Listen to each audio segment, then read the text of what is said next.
Hi boys and girls, welcome back. This is chapter 2 of the Dragons of Blueland.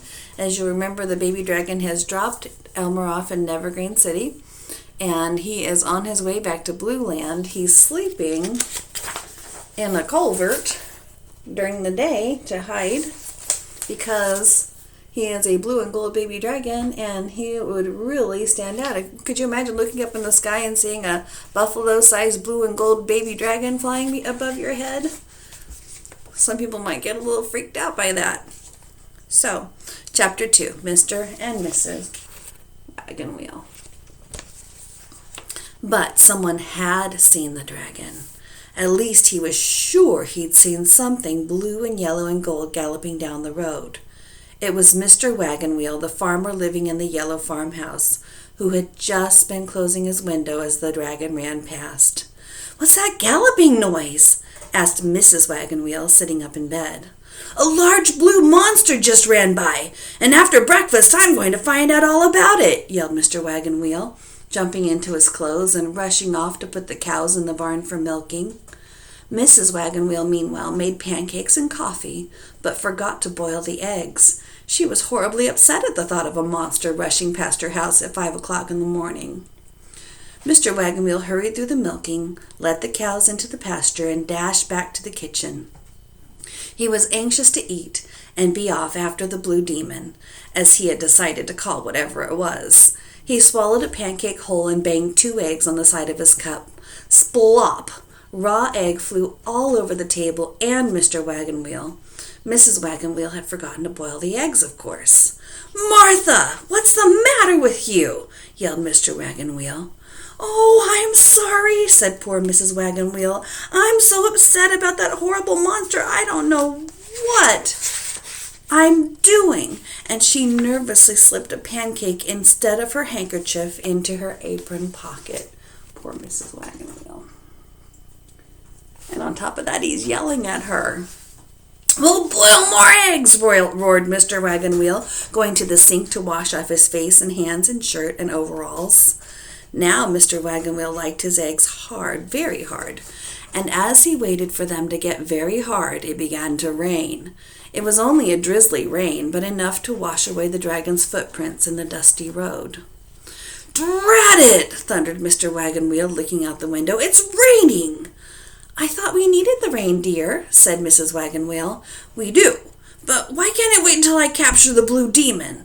Now maybe I'll never find him." "Maybe it's just as well," said Mr. Wagon Wheel, carefully putting a spoonful of salt in her coffee.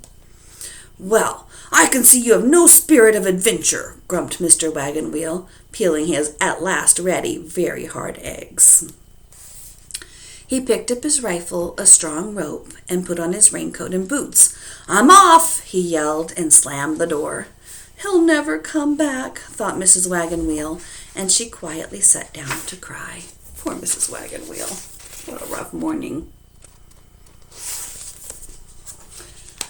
Mr. Wagon Wheel ran down the road, pouncing on bushes, peering behind trees, and examining roadside ditches, yelling all the while, "Coming, ready or not!" He made such a racket that the cows heard him in plenty of time. They huddled around the big culvert where the baby dragon was hiding and pretended to be busy drinking water. For they had found the sleeping dragon, and while Mr. Wagon Wheel was eating his very hard eggs. They had found him while Mr. Wagon Wheel was eating his very hard eggs. Isn't that a cute picture?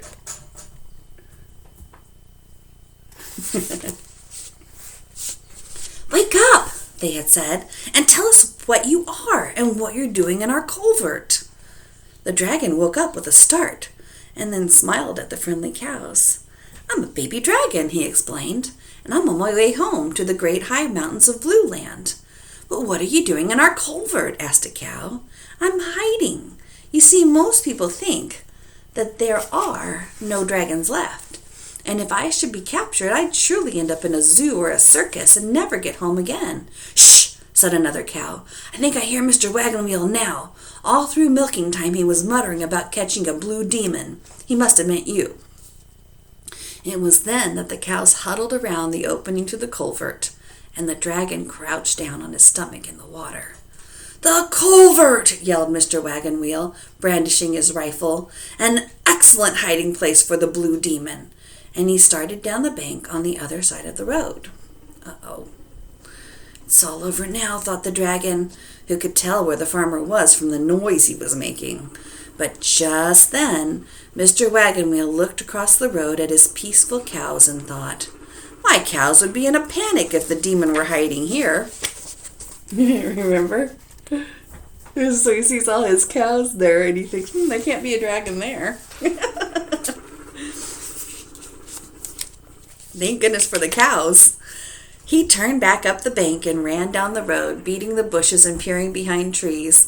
The cows grazed nearby all day long, talking to the dragon and telling him when it was safe to come out of the culvert.